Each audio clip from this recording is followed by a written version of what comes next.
Hello everybody and welcome to this playthrough for Pro and Expert Division in the Skyline Cup tournament. The video is sponsored by Golf Clash and Playdemic, so let's go. Here in this video I'm going to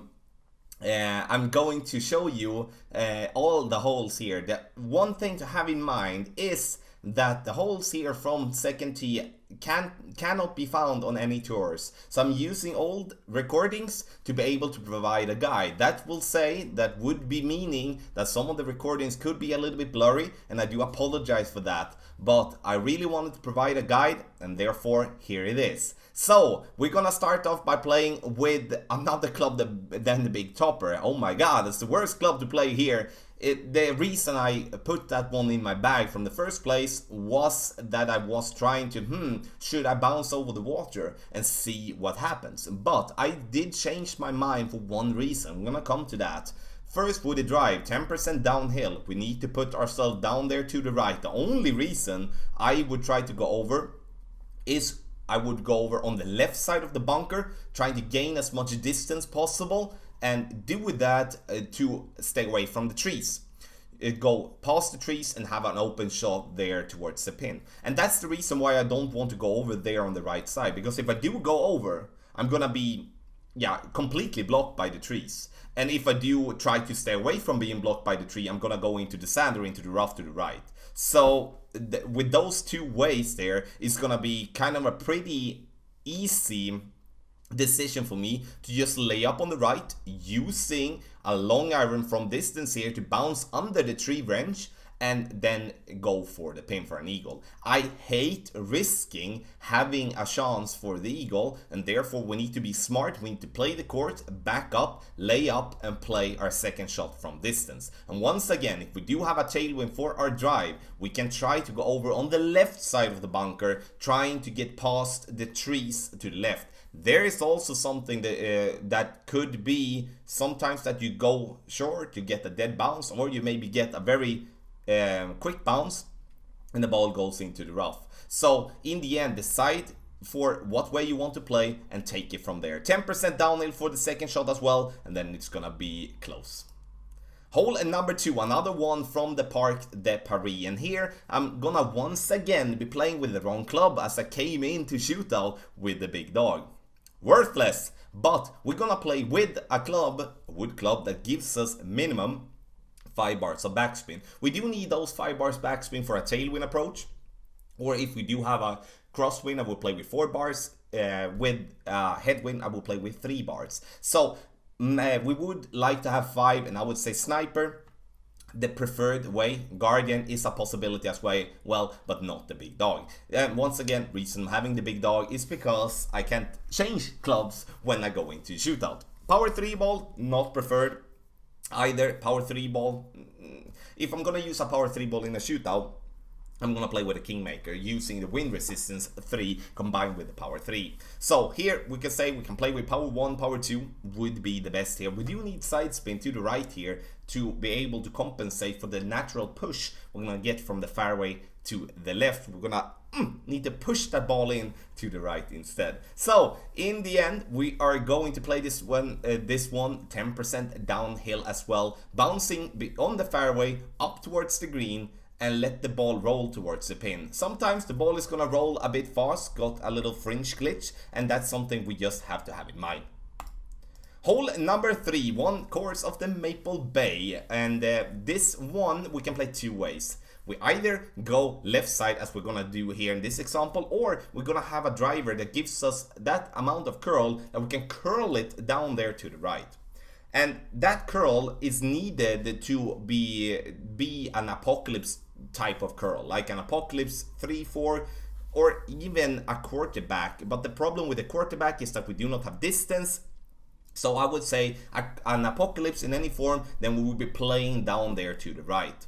The way to go down there to the right would be working with an XMI level 8 as well, if we do have a strong crosswind left to right. But now we're doing the double bounce. We're aiming up with a power 3 ball. Yes, power 3 ball is a must in my opinion, going to the left.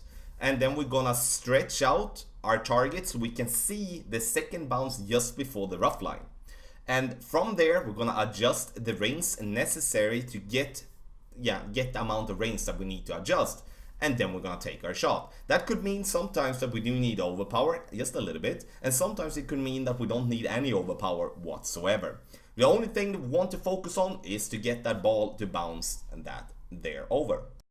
Our opponent is playing with a power 5 ball here, and I don't blame him, because of course playing with a power 4 or a power 5 ball would increase decrease the necessary way to play with overpower.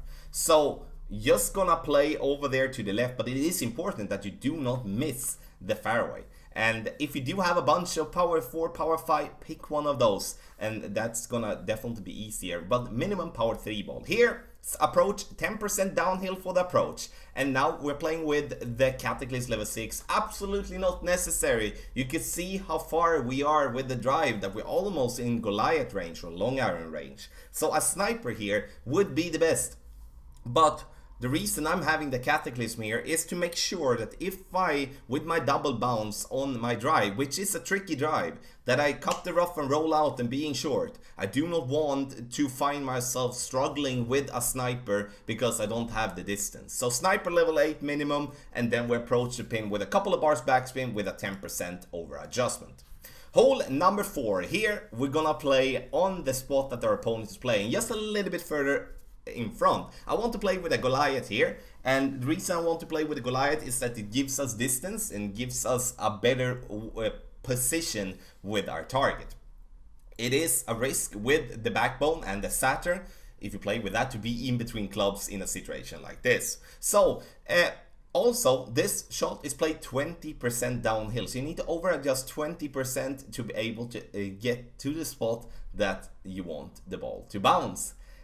Also, there is another way to play this hole, and that is going by the rough bump. And the rough bump would be, in my opinion, in play if you do have like any form of headwind. Then I would say that the rough bump is in play. Also, the rough bump, in my opinion, would not be in play with a right to left type of headwind, because then we need to use a lot of curl. Here, using the Goliath and the long iron approach, using the red ring by the rough line to the right, that will get a natural bounce up there to the right. As for the fairway slopes from left to right, so we don't need curl, and we can also play on this spot in any type of wind. We don't have to change or be in between clubs if we do have a headwind or a crosswind or tailwind. That's what I like with this spot, as it is a very nice way to get our ball to play the same all the time. Hole number 5, the last course of the Maple Bay, a par 4, where I will see, I think this in the end is gonna get us to a must eagle possibility here, because we will be able to lay up and get to a short iron range all the time. And we're gonna first start by using a power 3 ball, and the more importantly, I want a side spin 3 ball. Like, we do want the side spin 3 to be able to give ourselves side spin to the left to help our ball be kicked back into the left, especially if we do have a wind that is a left to right crosswind. Then that's gonna be tricky. If we do have a left to right crosswind, we might want to use a little bit of curl as well. Don't use more than 5 bars of topspin in straight tailwind. 6 bars of topspin will be enough if we have a crosswind or a headwind. Also, power 3 ball. Why do we need a power 3 ball? It's because if we do have a headwind, we will most likely, even with a headwind, have to overpower power 3 ball. But using then less power ball, we do need even more overpower. And the less overpower we need to use, the easier the shot is gonna be to take. 10% downhill for the drive. We need to over adjust the drive to hit the spot that we're aiming for. Also, for the drive as well, to just add, if we do have a straight tailwind, we can use a power 5 ball, like a snow globe ball or a berserker ball. Important though, that we do have a club that is, in my opinion, a minimum of an Extra level 8, a Thoris Ammo level 5, or an Apocalypse level 5 to be able to reach full green directly. Still gonna be a risky shot, and you risk a lot due to the bounce that we can put ourselves into the water if we are very unlucky. Now we do go with an approach shot, which is gonna be max backspin. Here in this type of situation, I would either go with a max backspin approach, or I would go to dunk this shot. There is a way to use the back of the green, because that's a very nice and massive slope. But in this case, I'm using a max backspin shot because I do have the Thorn. And I would say here, for those of you that do play with the Hornet, I would say that the Thorn is gonna be the better club here, as it could be tricky sometimes to use the less amount of backspin with the Hornet, as the bunker is definitely in play. And if we can, we do want to bounce directly on the green to get our ball in the hole. So I would say, have a thought about that. I understand that changing the short iron is not the ultimate way, and that is not something I do often, but in this case I would at least consider it. Hole number 6 at City Park. 5% downhill for the drive, using as much side spin to the right possible. And here, a side spin 3 ball is preferred with a power 3 ball. So if you do have some kingmakers, use them. Otherwise, I would go with a Titan. And the distance is needed for the drive, but the distance is even more needed for the second shot, because we don't really know how far we will roll once we're bouncing over the rough and the sand. We do go with a curl, go with around 75% of the ball outside the adjustment range to the right, and that depends. If we do have a wind right to left, we might gonna go a little bit more, but wind left to right, 50% to 75% of the ball to the right is gonna be perfect. 3 bars of topspin in tailwind, 4 bars of topspin in crosswind, and 5 bars of topspin in headwind. And that combined with the side spin to the right will put ourselves down there to the right. You maybe wonder, why don't we play to the left? It's because we cannot reach from the left, if we're not having a power 5 ball and tailwind, I would say. And also you can see here, this is complete example for an old recording. You can see the stat card is majorly different from the ones that we have here today, and I can't stress that one enough. We cannot find any of the holes that we play in this tournament from the second tee, so I'm using old recordings to be able to provide a guide. Therefore, old videos could sometimes be slightly changed to like at least a visual when it comes to stat cards, like my profile pic is changed as well. So, our opponent gets to the green, and the important part with the second shot is to play that one uphill. And that's pretty strange that we do play a wood club uphill, but that's what we're gonna do. So, in this case, I'm using the sniper. As I do have a power 3 ball, then that's possible. If we do have a headwind in the tournament, I would consider us playing with a big dog and the cataclysm to make sure that we are able to reach with a power 3 ball after our taking a shot, to not have to overpower like our opponent did. Now, it is the under adjustment here is important. I'm not making any under adjustment here. I'm basically playing it 1-to-1, which is max distance with nothing extra. Also, when we do adjust from a higher point to a lower point, which we do there, we adjust from fairway down to bunker, which means that we in that case lose distance. So it's just logic that I miss to the right and go short. Hole number 7, par 3 of the City Park, and here we're gonna use a long iron to bounce towards the pin. I think that's gonna be the better approach if we are searching for the hole-in-one. There is a way to use the Guardian with a power 1 or a maximum power 2 ball, especially in headwind, to bounce directly on the green to get to the right side of the green. The ball falls down towards the pin, and we hopefully in that case are making an hole-in-one. Now we're gonna bounce, and we're gonna bounce with our long iron on the fairway there by the left side of the bunker, the first bunker to the right.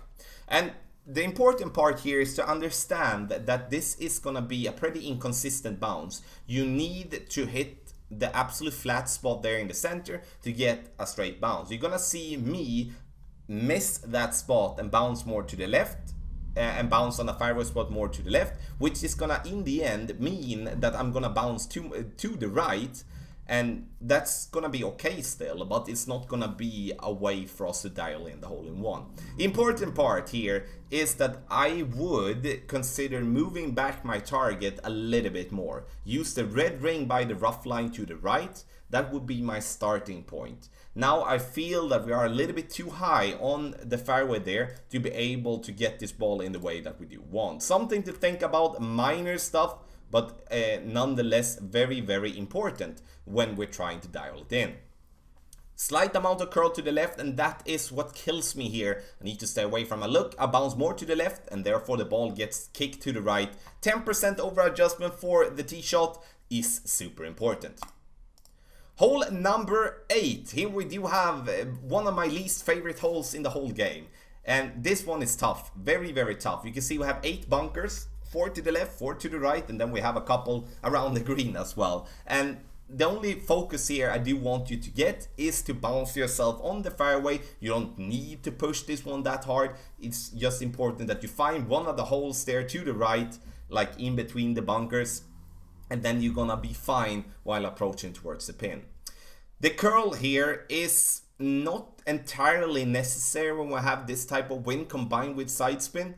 The most important part here though is that we do want to play on the left side, and you can see here I'm getting super lucky to roll through the rough, so I'm using a little bit too much curl. Distance wise it's good, and you can see there that I would rather go with a little bit of overpower than I would go with to back up my target and use more topspin. I feel that I do have more control using overpower than using more topspin, as I do know that with less topspin or even with backspin, I know the ball is gonna stop sooner than it's gonna be with more topspin.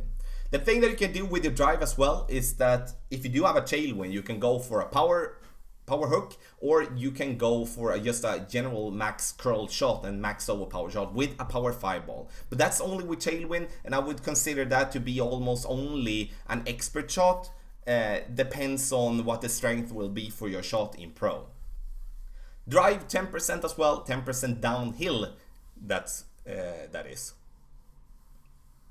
So our opponent here trying with a sniper, and here comes the reason why a club that do give us more distance is gonna be better. Sure, if you do have a sniper level 10, I would most likely gamble playing with that one as well, because the sniper is such a much better club than when it comes to accuracy in the ball guideline than the big dog or the cataclysm would be. We're gonna bounce on the fairway and over the rough on the slope fairway there, and then up towards the pin. This is a very tough approach here. The only thing you should focus on hold number 8, get yourself a birdie. Be happy, because there will be a lot of pars on this one in my opinion. So the second shot as well, to just have that said, we're not gonna over or under adjust anything. So the ball is gonna fly, and we're gonna bounce, and we're gonna bounce, and it's gonna roll nicely for a nice birdie for us. Last but not least, we do have hole number 9. This is tough. This is tough. So what are we gonna do here? Here we are going to go with max topspin, and we're gonna go with max side spin, and we're gonna go with max overpower to try to gain as much distance as possible. The thing to have in mind here though is that if we do not have a power 3 ball minimum, then we cannot try to play this shot that I'm doing here. Now in this case I'm going to drive this ball to bounce into the rough to roll out. That was not the plan, but in the end it works, because we then have a shot for the pin in the end. To just rewind a little bit, go back a little bit, and take the drive once again to see what can we do to maximize the way for us to play the drive in a better way. That would be to play with a power 5 ball. A berserker or a snow globe, when it comes to tailwind, gives us more wind, and therefore we can of course drive the ball further than we did now. The only thing there is that we're most likely gonna end up in the rough. Not directly in the rough, we're gonna bounce on the fairway, bounce into the rough, but that's no problem, because if we do have a tailwind with our drive in the tournament, we do have a tailwind with our second shot as well, and therefore we can reach with our rough iron towards the pin with a power 5 ball, even though it's gonna be tough, but it is a way to take away the obstacles there in the beginning. Last but not least, I need to say with the drive that there will be times where we do have headwind or crosswind, then we need to bounce before the rough, get the ball to roll as far as possible, and if you're gonna do that, you need to over adjust 25% to your drive. Super important, because that is massively downhill. Now we're trying to approach the pin uphill 5%, so the ball is going to not be affected that much by the wind, so we need to reduce 5% to that one using 2 bars of topspin, trying to get the ball to bounce before the rough and to roll over towards the pin. Now I hit this one good, which is absolutely terrible, and being very lucky to bounce over the bunker here to get ourselves to stay on the fairway. Not the ultimate shot, of course, but you can see the trick. This is going to be a tough par 5 to play in the tournament. That's just how it's gonna be. So in the end, we're gonna save and take the eagle, be happy with that, and summarize our scorecard in the end, or if it's time to play on the back 9 or something like that. So this was the playthrough for Pro and Expert Division, and once again I apologize for some lower quality on some of the holes. The reason being is that I wanted to provide a guide for Pro and Expert Division before the tournament start using older recordings, as we cannot find the holes on any tour play in the game. If you do have any questions, let me know in the comment section below. In the video description down below, you do have timestamp for all the holes in this playthrough, so you can jump back and forth if you do want to do that. Text guides are out! Get them at patreon.com/golfclashtommy. Video is sponsored by Golf Clash and Playdemic. Good luck in the Skyline Cup tournament.